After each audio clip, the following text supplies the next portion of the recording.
being an entrepreneur is the best self-development program on the planet. It's already set, negotiated, and of course you don't get to choose when you get a raise. But at the end of the day, what true success is going to be long-lasting. And so that's one of the big reasons why I don't hire employees.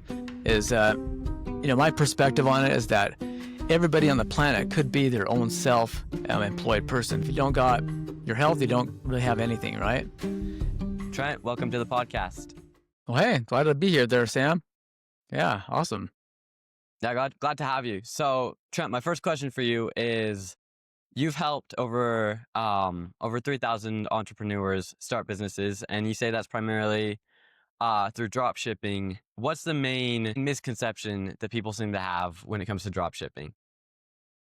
Well, I think number one is that it's going to happen overnight. It's going to happen super fast. They see a lot of YouTube, quote unquote gurus, not really gurus, but people who are just trying to paint the picture that it's going to happen fast, and it doesn't. And so it takes some good effort, to be able to build any type of business, and drop shipping is no exception. And so, yeah, this is one of the biggest misconceptions that they have is. But we also go through the major principles of success that are tried and true, and accelerate that process for them, so they don't have to go through the school of hard knocks, to figure it all out by themselves. And so once they go through that mentoring journey, then they're able to get on that path of acceleration. Yeah. And in your business, what do you mostly do to mentor them? Well, number one is the one-on-one contact they have with me. So yeah, the implementation element is a big factor that people love, is that they don't just get a bunch of information jammed down their throat. I'm all about helping them, of course, understand what they need to do and how to do it properly. But the biggest aspect of my mentoring is helping them actually do it on the sessions. Because I think there's plenty of information out there on how to start any business, and if people could just do it on information alone, we would have a lot more business owners, a lot more millionaires. But it's a lot more implementation that people seem to need help with these days. Indeed. Yeah, absolutely. Right. Yeah, like you said, people go to AI now, and these tools just weren't in existence when I started 17 years ago. And so, these tactics and strategies and tools, they change with the time. But thankfully, the principles of success don't. You always need to learn how to create value for real people, how to solve their problems, how to help, their life become better, improve their life. And so helping them merge that gap between the problem and the solution. Yeah. Yeah. This is key. Yeah. Another question I've got for you. So when it comes to learning principles of success and just getting started on your path to entrepreneurship, if you were to take like a 30,000 foot view on everything that's happened in your life so far that's gotten to you to where you are now, what's been some of the main events that have shaped you as a person and as an entrepreneur? Well, number one is I think I would probably say that the most shaping type of it's not necessarily an event. It's just more of like the things I've learned that have helped me see how critical it is to seek for freedom. As an entrepreneur, I am able to enjoy those freedoms, of choosing where I want to work and who I want to work with, how much I want to make, and choose my own purpose. And Yeah. so that's really shaped me a lot, is understanding the principles of prosperity. Yeah, when I first started my journey on this path of being an entrepreneur, I've always wanted to be an entrepreneur because of the spirit I have of being more free, calling my own shots, and being more innovative with what I want to do out of life, instead of having someone else choose that for me and other people's agendas all the time placed on me. So I just naturally went towards that direction. And so, yeah, the desire to have more freedom, it shaped me a lot. My parents, of course, shaped me a lot with influencing that, because my dad is entrepreneurial. He wasn't always that way, but he was kind of forced into that direction. And so he had to make that work for himself with construction, and that had a big impact on me on directing that future for myself. And my mom is also that way. You know, she started a sewing business, customizing keepsake animals. You know, people send in their send in their own blankets or shirts and things like that of their loved ones who have either passed away or babies, and she turns them into keepsake Oh, animals. that's really cool. And so yeah, it's really cool to see what they've done, and that's always inspired me and influenced my path. And of course, I've carved out my own path with looking at the unique abilities that I have. So yeah, I mean, so many people have paid it forward, and so that's what I try to do as well. And my wife, marrying the person, marrying the right person, makes a big difference of being an entrepreneur, and that's hugely shaped my life. I've seen the opposite in a lot of people's lives where they've married incorrectly, or else they've married someone that just didn't believe in them, and it kind of just deflates the air in their cells. So yeah, marrying my wife Marcy, has made all the difference with helping me, go on the path of being an entrepreneur and building my business and growing it. So yeah, those are probably some of the top ones. And I'd probably say lastly, of course, my kids, my family, having bigger reasons than just the money. The money is Yeah. awesome to go after, but yeah, having those big reasons that propel you forward to get through the tough times are huge. Yeah, I like that. So would you say your main why for doing it is to be able to provide for your family? Like what's your main reason for doing it? Yeah, well, it's I think multifaceted, but that's definitely the top reason. It's like why I do what I do is definitely for my family and for myself. So yeah, those top two. Yeah, for me and my Top family. two, yeah. Like I I wouldn't like be that. doing it just for my family only, uh, Yeah. because there's of course that self interest in the development that I'm interested in. I always Yeah. like to say to my students that being an entrepreneur is the best self development program on the planet. Yeah. Yeah, you learn so much more about yourself and who you really are, your characteristics, developing new skills um, and your talents. You're able to get out there in so much of a unique way that you really couldn't do as an employee, you know.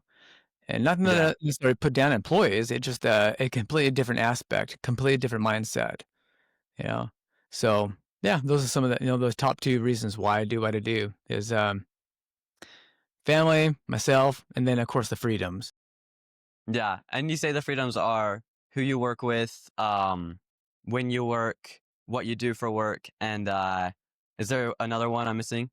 Yeah, so where you work, who you Oh work yeah, with, where? how much you want to make, and then the purpose Yeah. you choose. Yeah, Yeah. those four And do you major feel like freedoms. people can only do that through or at least the primary vehicle for that would be as an entrepreneur? Well, you could do it in any aspect, but Yeah. to a certain degree. But you're gonna have the full levels of tapping into the full capacity of those four freedoms being an entrepreneur. I mean, being an Yeah. employee, you don't get to choose where you work. No. And of You course, you don't could get to choose choose to when. get hired there, right? I mean, of course, you choose to apply to go there, right? And so there, obviously, there's a choice there, but you don't get to choose who you work with and hang out because someone else has already made that choice, right? And of course, you don't get to choose when you get a raise. It's already set and Yeah. negotiated. Or else, if you want to give yourself a 25-cent raise or a 50-cent raise or a $5,000 raise or even bigger, you can do that anytime you wish Yeah. by creating more value for people as an entrepreneur. But of course, you can't do that as an employee. You have to Yeah. wait for someone else to come along and say, you deserve a raise now. Uh, So have you always been an entrepreneur, always worked for yourself? Well, so my first entrepreneurial venture was just more of a natural process of being in elementary school and looking at how kids really liked my origami. And so I like to make things out of paper. And I don't know where I learned that from. I learned it probably from in Boy Scout or Cub Scouts or something. But anyways, made some Mhm. Chinese stars. And so I started making a bunch of Chinese stars and sold them for 10 to 25 cents. And, kids love to throw them around, those little stars. Yeah. Like the ninja stars, yeah. Yeah, right. Yeah, and then, as I grew a little bit older, took after my dad's example of having your own landscaping slash lawn mowing business. Mhm. We also had, yeah, so we had quite a few different things, but that was like my official business, yeah, during junior high and high school is um, doing edging on lawns and mowing and doing landscaping for individual and for folks down in Salt Lake. And yeah, Yeah. that was fun. Learned a lot. So if you, let's say you were someone like my age, do you think a business like that would be a good idea, or would you encourage people more to go into the online realm? It doesn't. Yeah, it doesn't really matter. The main thing is that number one, you have your heart in it. Like, I always like to share with my students the what worked for me, which is if you got your passion, knowledge, and experience in something, you'll have an upper hand over someone who only is passionate only, but doesn't have any knowledge or experience in it. Or the opposite, they might have some knowledge in it, but no experience, or a combination. So if you have knowledge, passion, and experience in something, then you'll be able to go online or offline and excel as long as there's a market for it. As long as there's a problem out there that people are willing to pay to get solved. Yeah. And I was like, there's a lot of problems out there that people have obviously, but they're not willing to pay any money to get solved. So that's where that gap comes in as an entrepreneur. So whether it's online or in person, I mean, or offline, it still comes down to the fundamentals. Solve a problem, and if it's something they're willing to pay for, then great.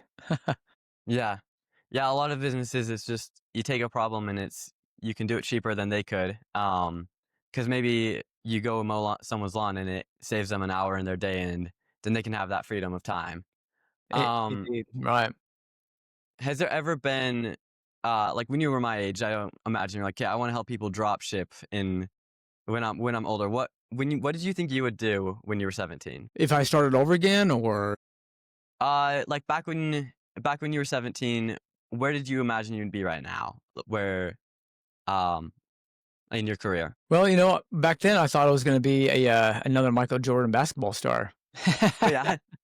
But I don't got the height and can't really jump anymore. So, the internet wasn't really a thing. Yeah. Yeah, our whole generation, was still behind the internet world, and so I thought that personally, I was going to do something with basketball or else something with construction or something that was involved with my hands. Yeah, because I love working with my hands, like woodworking and stuff like that. Um, Yeah. I wasn't really clear exactly what I was gonna do in the future, but I had some, ideas. But, yeah, it's interesting how this, subject of faith comes in with carving out what you ultimately end up deciding upon. And that's Yeah. my path, is it wasn't really crystallized at all for me. I just had to walk forward in faith and, go where my interests led me and explore a bunch of different things that I eventually stumbled upon the subject of learning about my unique abilities and seeing how I can monetize those. And I Yeah. love step by step stuff. I love teaching.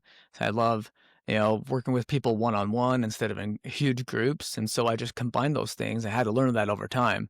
So I didn't really understand that, of course, at that time when I was 17.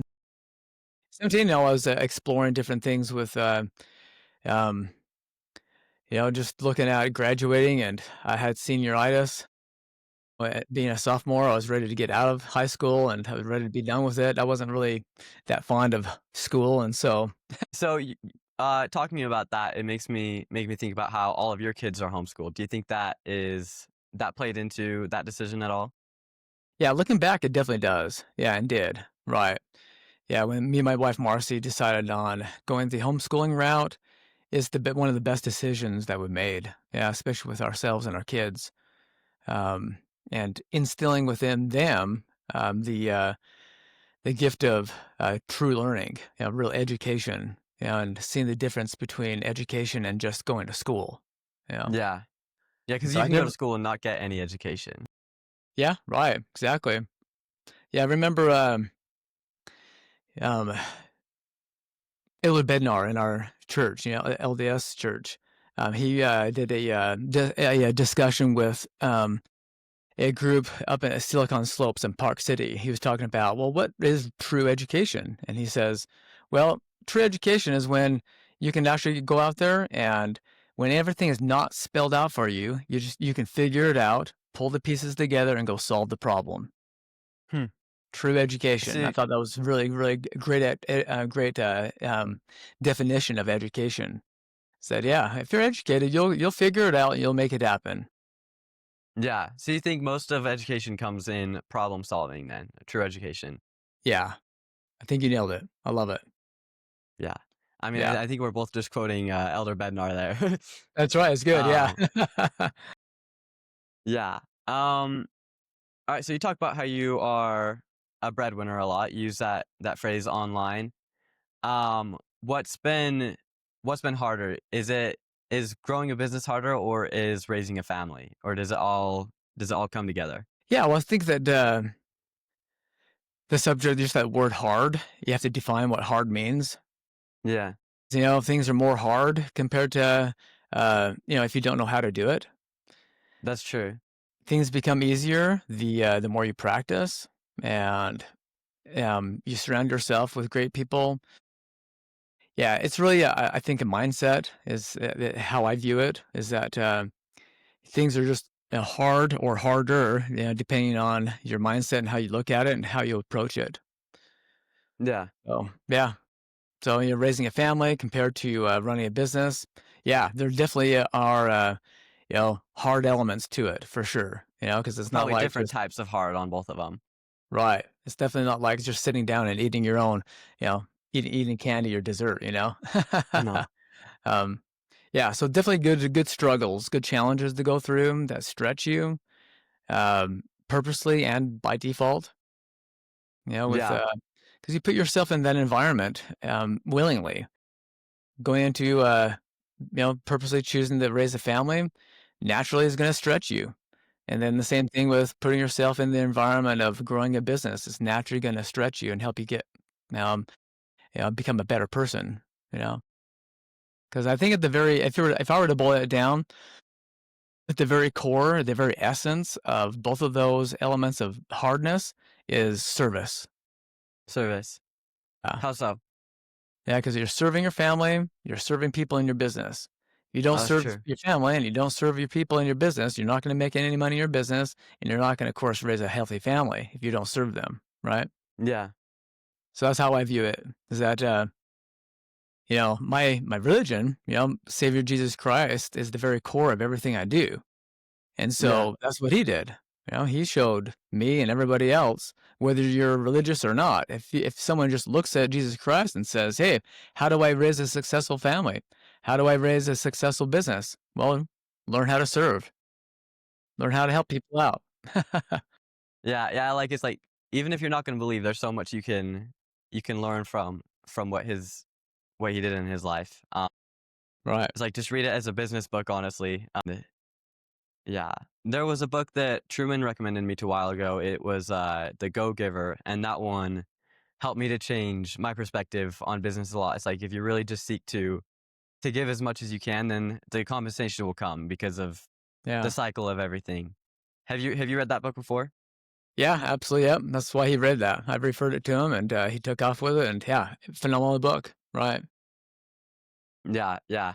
I see a lot of the the entrepreneur drive that you have in Truman. How have you tried to teach your kids financial principles and just principles of success? Well, blocking time out, has been a huge game changer for me and, our family. And so you got to create time for what you care most about. If you really love and truly love your family, then you're going to carve out time to make that teaching happen. And Yeah, so most mornings, yeah, we block out time before we have our morning routine, our power hour, as we call it. And we wake up and exercise and get the ball rolling. And then we have our breakfast and scripture study. And then everybody gets on their way. And so you know, so most mornings we do that. And that's the time that we set aside for us that works for us. And it's going to be different, of course, for each person and their family. But yeah, we got to just block time out for it and make it happen. Otherwise, nothing great happens in life if you don't purposely make it happen. Yeah, yeah, I like the intentionality there. I think Yeah. that's super cool. So what does a day look like for you then? Because you were talking about your morning routine that you do with your family. You got a power hour, you work out, have breakfast. What else do you do in the day that helps you to uh yeah, just build the life that you want? Yeah, well, so I would even back up a little bit and kind of set the stage by saying getting clear about the lifestyle you want to create for yourself helps set the tone for everything else, for how your day and your week and overall life, should go for you. So Mhm. I've spent a lot of time on how I want to create my life, and I'm still in the process of refining, elements of it. But overall, I really love the life. Yeah, I'm living, and each person has to get clear about the lifestyle they want to live.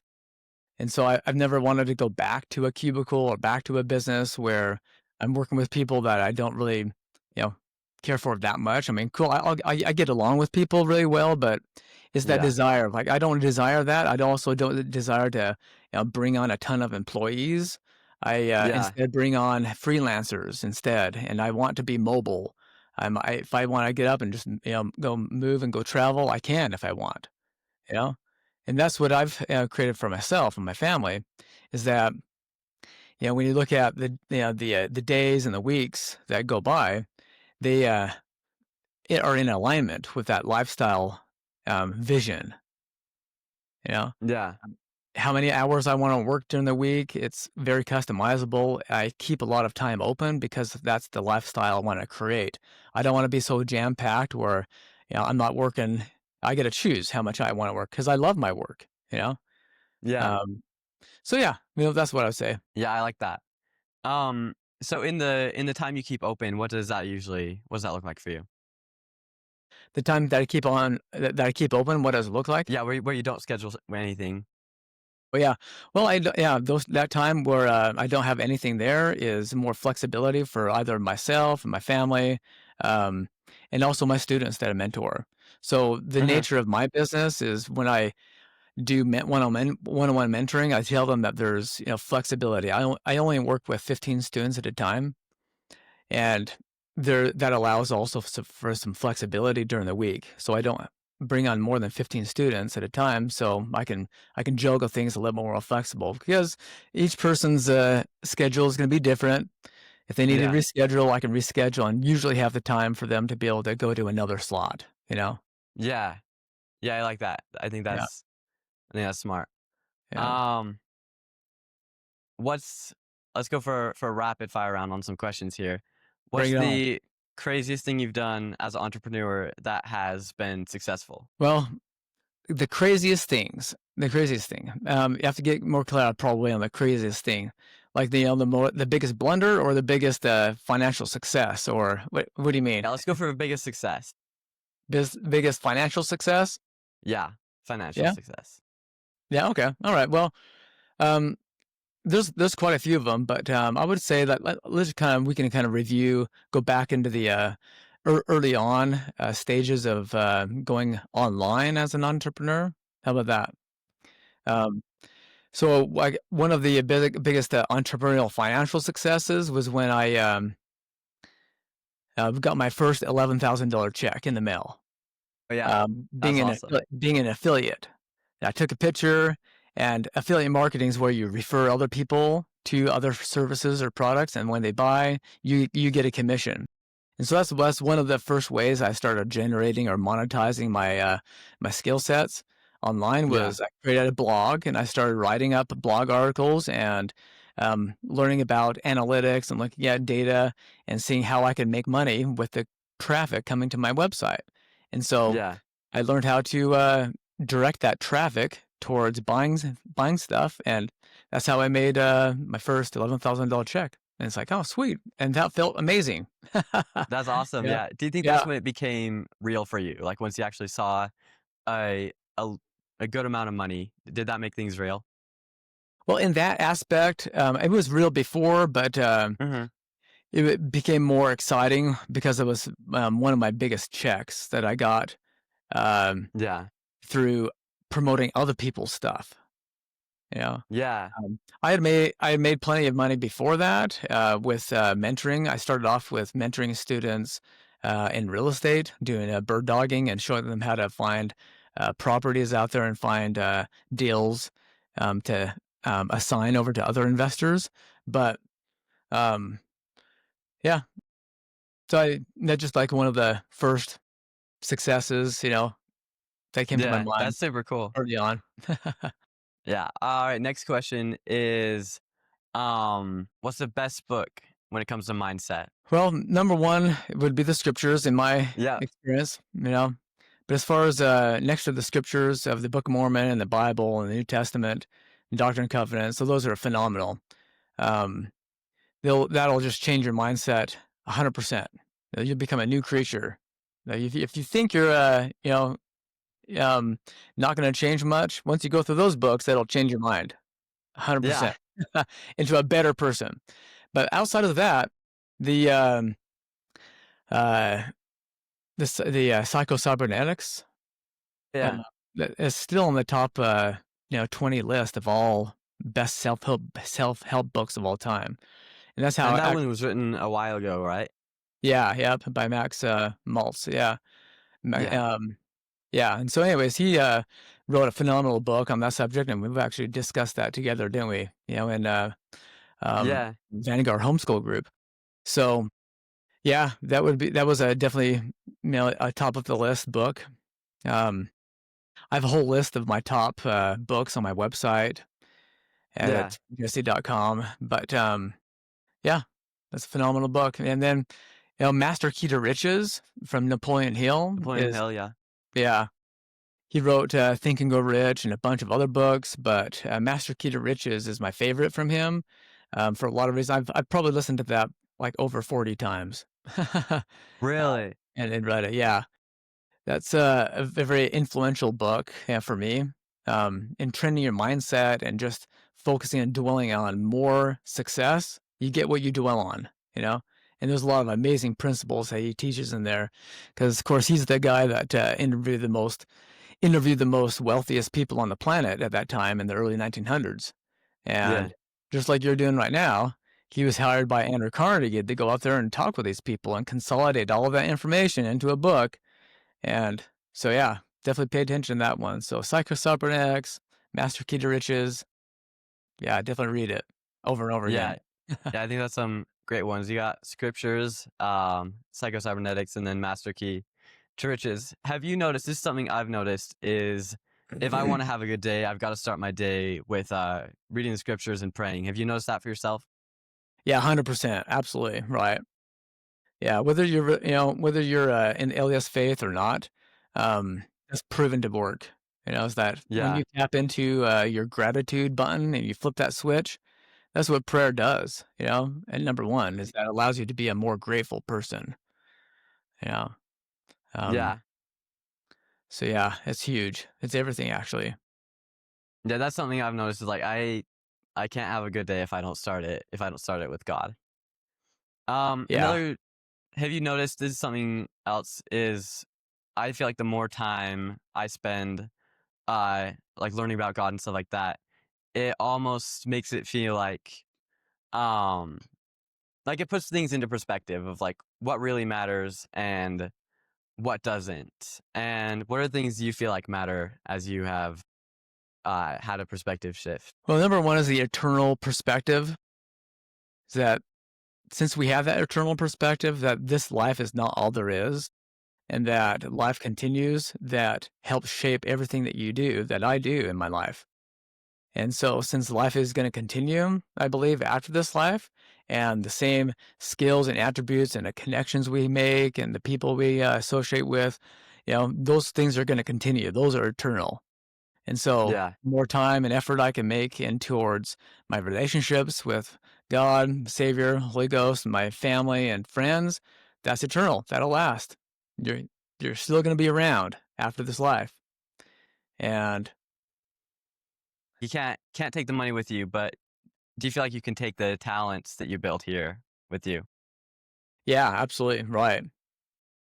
Yep, 100%. Yep. 100%. I Our like Heavenly that. Father tells us that, so I believe it. Yeah. no, it would be a crying shame if we put all this time and effort into you know, developing all these skills and talents, and then it just turns into dust and it doesn't matter. That's why the resurrected Lord is everything. Knowing that he was resurrected and that life continues, that's the very crux of everything of success. You know, Yeah. all success hinges on that number one fact that Jesus Christ is resurrected.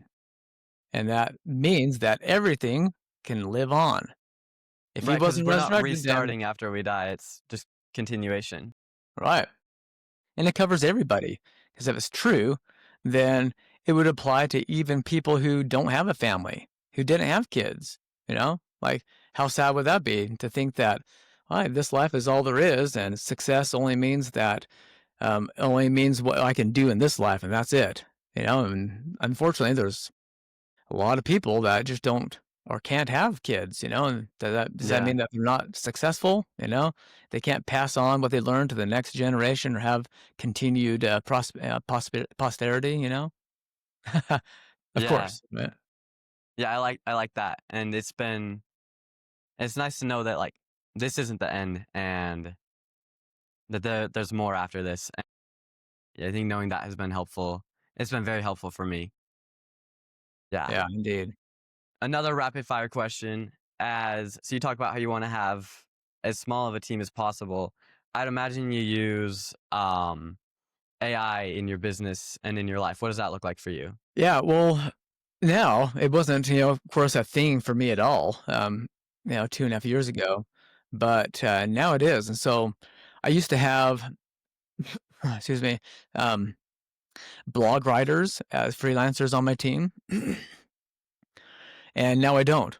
And so that's Yeah. really replaced that role of still you still have to use it as a tool though. It's still just a tool, and Yeah. I use the AI to be able to like chat GPT and Manus and Grok and this whole list of different AIs now, um, or systems that use AI.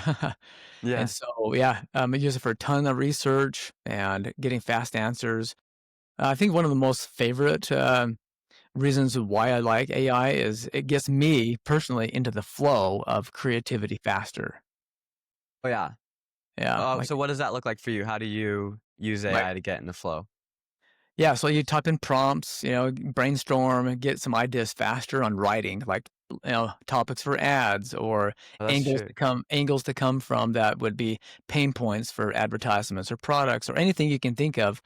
That's exactly what I do with my current students is help them use AI to get into that creative mode quicker because if you're in a in if you're in a state of you know funk or you're not really thinking clearly or you don't know what to think about how to approach a problem for your audience or anything, yeah, you can get into the flow a lot faster. So Yeah. Yeah, I like that. That's a yeah. good way to do it. So let's say, you had to create an ad to bring in $100,000 of revenue, or you had 30 days, and you can use the coaching business that you have right now. What would you do to do that? Yeah. Well, number one, the fundamental is always look at a problem or an unmet need, as I like to Mhm. call it, out in So their find a problem. marketplace. Yep, find a problem that people are willing to pay money to get solved, and and then present the best solution on the planet to them, and get in front of them as fast as possible. So yeah, what I do and still do is well isolate what that is. And so like recently, I'm just working with a student that is targeting people who work from home, like you and I. And one of the biggest issues that we face working from home, um, if you're sitting around as 40 and older folks like myself, so you start to get a bit of chub underneath your belly, and so and I like office snacks. I have office snacks. I enjoy office snacks. I still want to Yeah. eat my office snacks. It's also, by the way, a tax deduction. And so the the problem is like, well, I still want to enjoy my office snacks, but how do I really find better, healthier alternatives that are not going to get me fatter and worse off? You know, and so, anyways, that's he's off and running and doing that. And And is so that a I do student the of same yours? thing. Yeah. Oh, that's awesome. Yeah. Um, but you also gotta look at, like, if I were to look at the, potential of cash flow and making $100,000, well, there obviously has to be we can crunch the numbers and look at what that potential would be. Um, and, like, if I had to do that, then I would, since I look at my, I have those skill sets, I can go and launch a really great program in front of people with a very specific issue, such as Yeah. backlinks. Okay, people can and still right now currently pay anywhere from 50 on up to $500 or more for just a backlink to their website. And so if they want to get ranked in Google and increase their traffic from Google, then that's valuable. So I could do that if I Yeah. wanted to. Yeah. And I've done that. For students, it hasn't been an official business only, for me to do that service, but it's been just a done for you type of marketing service I've done for students here and there. So, but I could scale it, I could grow it, and there's a lot of money to be made in that industry. People make millions and millions of dollars doing Yeah. backlinks for people. It's very niche, very specific, and people might not even know what backlinks really are just by listening to this podcast. They have to say, "What is a backlink?" And they have to go study it out. But Yeah. that's a market and just kind of establishes that, fundamental of there needs to be a big problem if you wanna make big money. Yeah. Yeah. So with all the aspects of your business, you've got some where you do marketing for your students, and you've got coaching. If you could only keep one of it, and you had to do that for the rest of your career, like what's your favorite part? Would you say Yeah, the one-on-one mentoring, for sure. one-on-one mentoring? Yeah. Yeah, That's mostly what I do is, share the recipe of success and help them implement it in our, mentoring sessions. And so I really love that. I love the one-on-one interaction. I thrive off of that, and it, brings a lot of fulfillment. And so I'm more happier when I do that, and that's just a personal, again, each person's different. So that's a great question. yeah. You were mentioning earlier how you like to have a very small team. Is a lot of that so you don't have constraint with payroll and stuff like that, so you can have more freedom of money? Or Not what's the reasoning behind that? Yeah, not necessarily, it's more of the freedom of time.